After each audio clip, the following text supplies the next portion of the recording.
بسم اللہ الرحمن الرحیم۔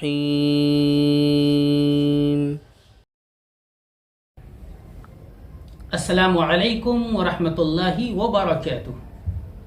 مسلم شریف کی حدیث ہے، حدیث نمبر 194۔ عن ابی ہریرہ رضی اللہ تعالی عنہ قال قال رسول اللہ صلی اللہ علیہ وسلم لا تدخلون الجنہ حتى تؤمنوا ولا تؤمنوا حتى تحابوا اولا ادلکم على شیء اذا فعلتموه تحاببتم افشوا السلام بینکم۔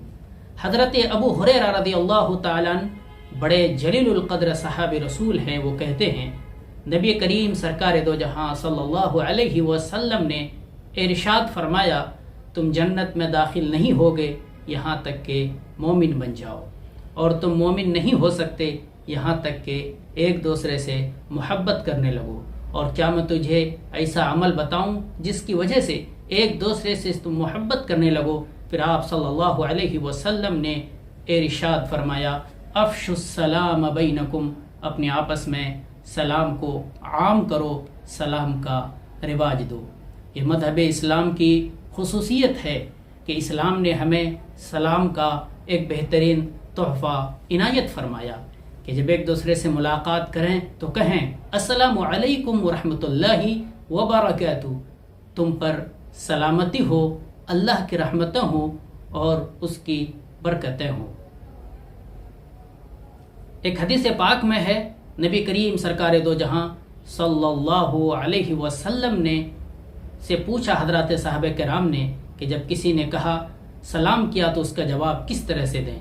آپ صلی اللہ علیہ وسلم نے ارشاد فرمایا اگر کسی نے کہا السلام علیکم تو اس کا جواب دیجیے وعلیکم السلام ورحمۃ اللہ، اور اگر کسی نے کہا السلام علیکم ورحمۃ اللہ تو جواب دیجیے وعلیکم السلام ورحمۃ اللہ وبرکاتہ، اور اگر کسی نے کہہ دیا السلام علیکم ورحمۃ اللہ وبرکاتہ، آپ صلی اللہ علیہ وسلم نے آگے ارشاد فرمایا کہ چونکہ اس نے فضیلت کے لیے کوئی لفظ نہیں چھوڑا اس لیے کہیے وعلیکم السلام ورحمۃ اللہ وبرکاتہ۔ اگر کسی نے سلام کرتے ہوئے صرف السلام علیکم کہا تو اس کو 10 نیکیاں ملیں گی، ورحمۃ اللہ کا اضافہ کیا تو 20 نیکیاں ملیں گی، وبرکاتہ کا اضافہ کیا تو 30 نیکیاں ملیں گی۔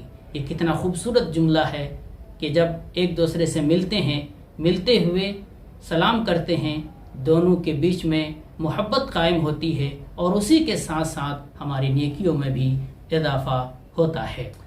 ایک حدیث پاک میں آپ صلی اللہ علیہ وسلم نے ارشاد فرمایا لوگوں میں سے اللہ کی نظر میں سب سے بہتر وہ شخص ہے جو سلام میں پہل کرتا ہے، چونکہ جب ایک آدمی سلام میں پہل کرتا ہے تو گویا کہ اس کے ذریعے سے وہ یہ ثابت کرنا چاہتا ہے کہ میرے دل میں آپ کے لیے کوئی کدورت، کینہ، بغض اور حسد نہیں ہے۔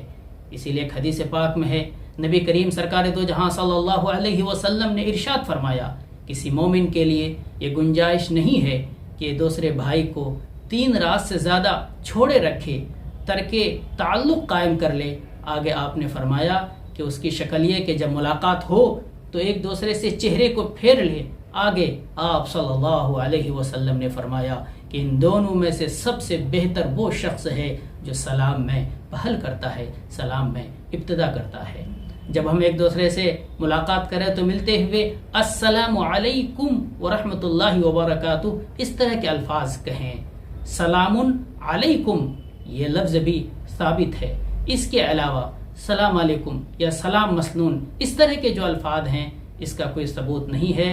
اگر صرف سلام مسنون کا لفظ استعمال کرتا ہے یا دوسرے اس کے علاوہ السلام علیکم کے علاوہ کوئی اور لفظ استعمال کرتا ہے تو اس سے سنت کی ادائیگی نہیں ہوگی۔ ایک دوسرے سے ملتے ہوئے سلام کے ساتھ ساتھ ہمیں مصافحہ بھی کرنا چاہیے۔ آپ صلی اللہ علیہ وسلم نے ایک حدیث پاک میں ارشاد فرمایا جب 2 مسلمان ایک دوسرے سے ملتے ہیں اور دونوں ایک دوسرے سے مصافحہ کرتے ہیں، ان دونوں کے جدا ہونے سے پہلے اللہ دونوں کی مغفرت فرما دیتے ہیں۔ ہمیں بھی چاہیے کہ ہم اس پر عمل کریں. جب بھی ایک دوسرے سے ملاقات کریں تو کہیں السلام علیکم ورحمۃ اللہ وبرکاتہ.